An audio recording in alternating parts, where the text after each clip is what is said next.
Hello नमस्कार दोस्तों, आप सभी का इस चैनल पर स्वागत करता हूं। आज की इस वीडियो में हम जानने वाले हैं मानव भूगोल की प्रकृति एवं विशेष क्षेत्र के बारे में डिस्कस करने वाले हैं। ये काफी इंपॉर्टेंट आपकी वीडियो रहने वाली है। इसमें हम जानने का प्रयास करेंगे मानव भूगोल के बारे में, उसका ज्योग्राफी के क्या कौन कौन से पार्ट्स होते हैं उसके बारे में हम जानेंगे, कुछ डिफिनेशन के बारे में डिस्कस करेंगे और इसके साथ साथ आपके निश्चयवाद, संभववाद और नवनिश्चयवाद के बारे में भी जानने का प्रयास करेंगे। तो आप वीडियो में लास्ट तक जरूर बने रहें ताकि आपको सभी चीजें बिल्कुल बेसिक से क्लियर कर सकें। राइट, सबसे पहले तो आपकी जो भी मानव भूगोल है, मानव भूगोल आपके ज्योग्राफी से सबसे पहले तो आपका जो ज्योग्राफी है, ज्योग्राफी की दो ब्रांचेज होती है। ठीक है, एक तो आपका फिजिकल ज्योग्राफी और एक आपकी ह्यूमन ज्योग्राफी, जिसको हम मानव भूगोल बोलते हैं। ठीक है, मानव भूगोल आपके देखने को मिलती है। ठीक, यानी कि भौतिक भूगोल और मानव भूगोल दो आपके क्षेत्र देखने को मिलते हैं। जो भी आपके भौतिक भूगोल है उसमें प्राकृतिक एवं भौतिक तत्वों का अध्ययन करने का प्रयास करते हैं, और ह्यूमन ज्योग्राफी यानी कि मानव भूगोल में हम मानवीय व सांस्कृतिक जो तत्व हैं उनके बारे में जानने का प्रयास करते हैं। राइट, तो यहाँ पर एनसीईआरटी के अनुसार सभी चीजें डिस्कस करेंगे। सबसे पहले आपकी पॉइंट आता है कि जो आपकी कुछ डेफिनेशंस है उनके थ्रू आपका बताया गया है कि आपका जो भी मानव भूगोल में क्या किया जाता है। राइट, तो सबसे पहले तो मैं आपको नेचर वाइज आपको बता दूं। पहले मानव भूगोल भौतिक पर्यावरण तथा मानव जनित सामाजिक सांस्कृतिक पर्यावरण के अंतर संबंधों का कहीं ना कहीं अध्ययन करता है, यानी कि उनके इंटरेक्शंस का आपका अध्ययन करने का प्रयास करता है, और ये आपका मानव भूगोल में होता है। अभी रेडजल महोदय के अनुसार आपका मानव भूगोल क्या है, तो मानव भूगोल मानव समाजों और धरातल के बीच जो भी संबंध है उनको अध्ययन करने का प्रयास करता है। राइट, समझ आया? मतलब कि आपका जो भी मानव भूगोल है उसमें मानव समाज और धरातल के बीच कहीं ना कहीं हम संबंधों को जानने का प्रयास करते हैं। राइट, यहाँ पर आपके कुमारी सैम्प्यूल के अनुसार आपकी क्या लिखा गया है, तो आपका यहाँ पर इनके द्वारा बताया गया है कि जो मानव भूगोल है कहीं ना कहीं अस्थिर पृथ्वी है वो अस्थिर है, मतलब स्थिर नहीं है, एक जगह पे फिक्स नहीं है, वो आपके मूवमेंट में रहती है। और इसके साथ साथ जो मानव है वो भी कहीं ना कहीं क्रियाशील प्रवृत्ति का देखने को मिलता है। तो ये दोनों के दोनों आपके परिवर्तनशील संबंधों के साथ साथ हम अध्ययन करने का प्रयास करते हैं कि जो भी आपकी अस्थिर पृथ्वी है उसमें आपका क्या हो रहा है और क्रियाशील मानव क्या कर रहा है, उन सभी परिवर्तनों के संबंधों को हम जानने का प्रयास करते हैं। राइट, तो ये आपका यहाँ पर रहता है।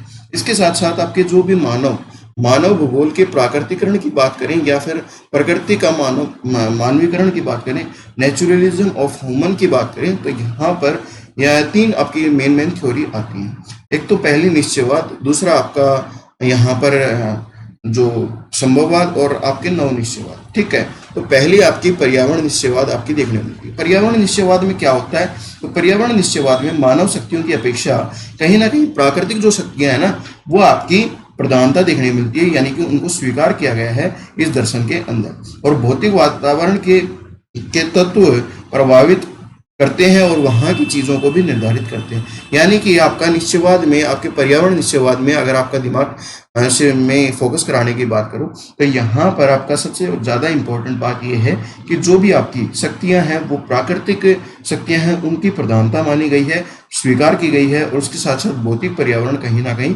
सभी चीज़ों को प्रभावित करने का कार्य करता है। समझ में आया? ठीक है, अभी दूसरी थ्योरी पर चलते हैं जो कि आपका संभववाद देखने को मिलता है। संभववाद में क्या है, संभववाद में आपके मानवीय जो आपकी स्थिति है उसको आपका प्रधानता दी गई है।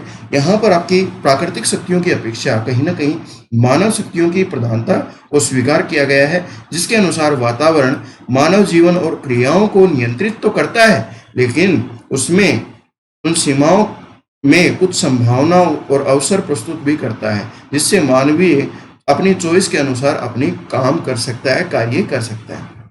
राइट, तो संभववाद में कहीं ना कहीं मानव का पक्ष कहीं ना कहीं सर्वोपरि रखा गया है।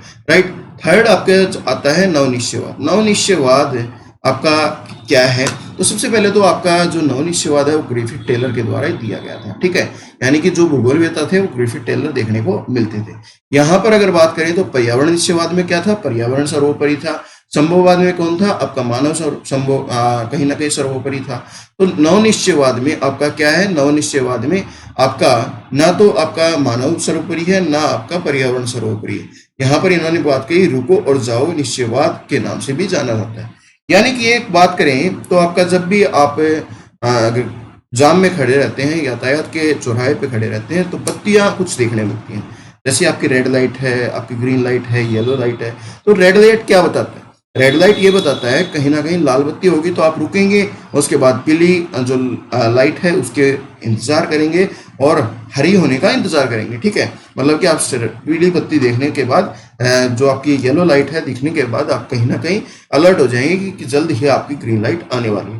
तो जब भी आपको ग्रीन लाइट दिखे तो ग्रीन लाइट के बाद आप जरूर जाओ और आप उस समय कर सकते हैं। जैसे कि मैं एग्जाम्पल के थ्रू बात करूं तो आपके जब भी बाढ़ आती है, बाढ़ के समय आप प्रकृति हावी है तो उस समय आप रुकिए और उसके बाद आप जाइए, मतलब कि आप उस ग्रीन लाइट का इंतजार करें और फिर बाद में अपना कार्य जरूर करें।